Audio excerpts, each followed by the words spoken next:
Kyle was once a gifted swordsman who rose to fame as a hero after defeating the Demon King. But his victory came at the ultimate cost. He lost everyone he loved. Just when he thought his life was over, a mysterious crystal hurled him 4 years into the past.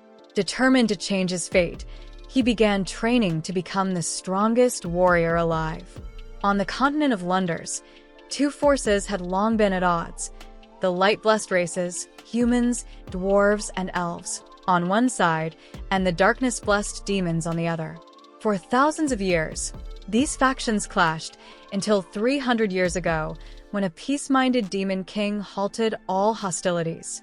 The humanoid races grew complacent until the 5th month of year 2826, when a ruthless new demon king took the throne and launched the Great Invasion. Kingdom after kingdom fell, and even the mightiest empire could not hold out. With hope dwindling, the humanoid alliance gathered their remaining strength for one final stand. While the armies clashed, an elite team infiltrated the Demon King's castle to assassinate him. Kyle led the mission, alongside his best friend Theron and the elf, Mage Oza. But a sudden explosion split the group. Theron, injured, stayed behind to fight two powerful demons, buying time for Kyle and Oza to press forward.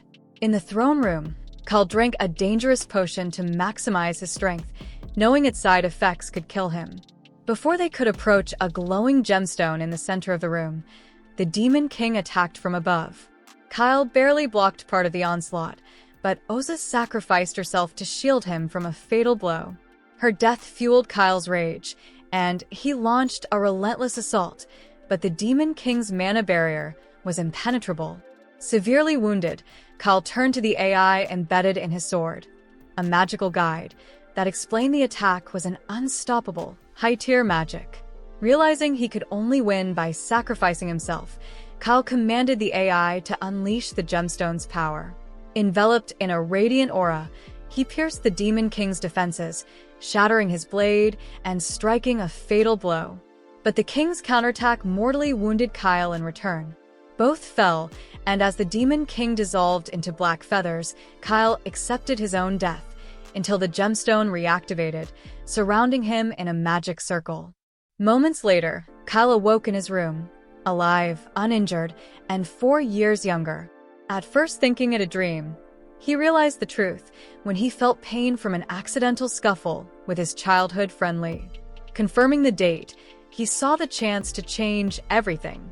Seeking answers from his mother, an archmage, he learned of a lost artifact, the heart of the divine dragon, capable of storing enough mana to turn back time.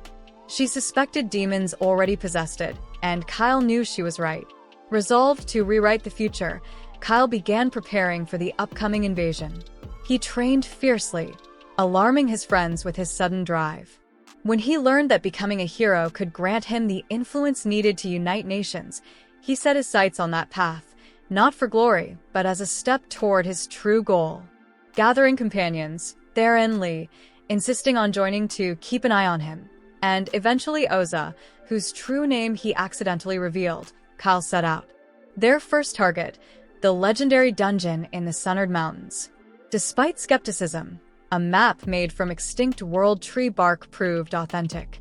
Inside, they found vast treasure and, in a hidden chamber, Kyle's sword from his past life, housing the consciousness of the ancient magic queen, Salonia.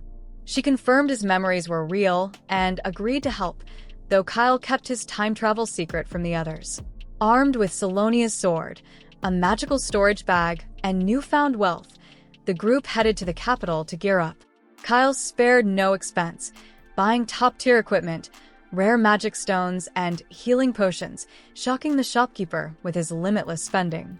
The journey to change the fate of the world had begun, and this time, Kyle was determined not to lose anyone. After the shopping spree, Theon starts worrying that gossip might spread about them, but Kyle shrugs it off, reminding him they're leaving the capital tomorrow anyway.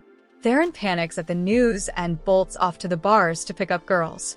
Meanwhile, Lee and Oza decide to explore the city, while Syl eyes every snack in sight.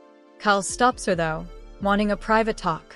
In a hotel room, He asks Syl if the future can truly be changed. She explains her theory that when Kyle traveled to the past, he shifted into another universe. The future here won't be identical, but major events, like the massive demonic invasion 3 years from now, will still happen unless they actively work to change them. That answer is enough for Kyle. Then it hits him. If he came to this world with the divine dragon's heart, then this world's version of it must still be with the Demon King. Syl listens, then shares another theory. She recalls research into a forbidden soul fusion spell meant to boost magic power, an experiment that failed in her time. She asks Kyle to consider what happened to the original Kyle of this world. The realization hits. His soul must have fused with that Kyle's soul, achieving what genius researchers could never pull off. This explains his earlier power boost. When Kyle asks about side effects, Syl admits no one knows. This has never been done before. That night, Lee and Oza share a room. Lee falls asleep quickly while Oza bathes in moonlight, sipping wine. She reflects on how well the trip's gone, until thoughts drift to Kyle, making her smile before remembering an urgent task. Tonight is a full moon, meaning they must perform a special ceremony.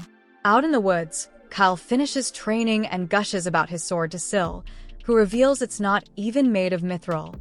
Before she can elaborate, Oza runs up, reminding him about the application of contract ritual, done on a full moon to protect her true name. Kyle tries to postpone it, but Oza insists. Delaying a month would risk her safety. Reluctantly, he agrees. She draws a complex magic circle, explaining the ritual is typically for elf marriages, where both parties exchange true names as a lifelong vow. The thought of doing this with someone she met a month ago still feels surreal to her. When the circle is ready, Kyle steps inside. The ritual begins. Oza asks him to swear never to misuse her true name. He agrees. She declares the contract complete, but Kyle remembers last time they sealed it with a kiss, so he kisses her. Flustered, Oza shoves him away, calling him a molester. Kyle sheepishly claims he thought it was part of the deal, but she snaps, attacking him with fire magic. Morning comes. Kyle and Oza are groggy from last night's chaos. Theron's also exhausted. He spent all night failing to pick up women. Kyle ignores him and asks Ursa if she'll still travel with them. She says yes. He still hasn't told her how he learned her true name. Lee interrupts, asking why they're heading to Arken. Kyle lies, claiming Syl predicted they should go there.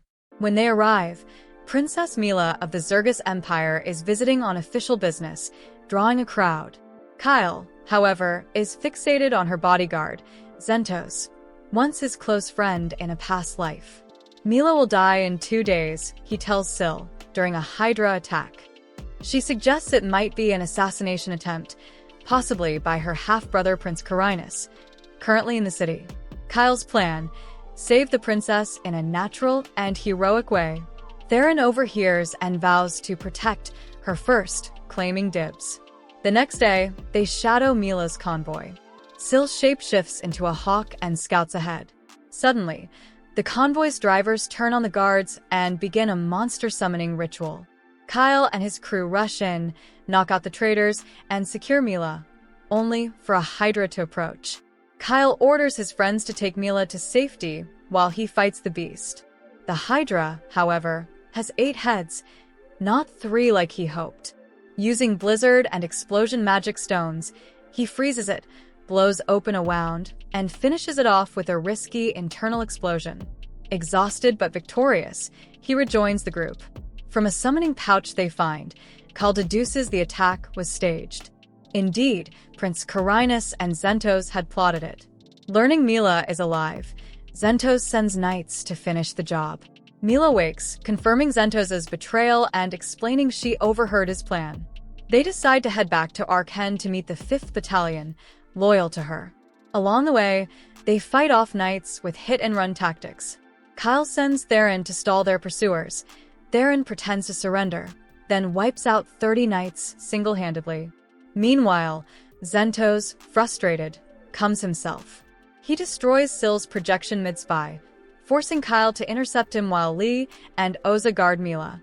Mila thanks Kyle for risking himself. At dawn, Zentos arrives alone, confident he can end it quickly. Kyle urges him to surrender and asks why he betrayed Mila, but Zentos refuses to answer. The fight begins, both boosting speed and strength. Kyle dodges Zentos' signature feint attack combo, something no one has ever done on a first encounter, because Kyle already knows his moves from their past life. And that's where the story cuts off. Please don't forget to like and subscribe for more. Thanks for watching.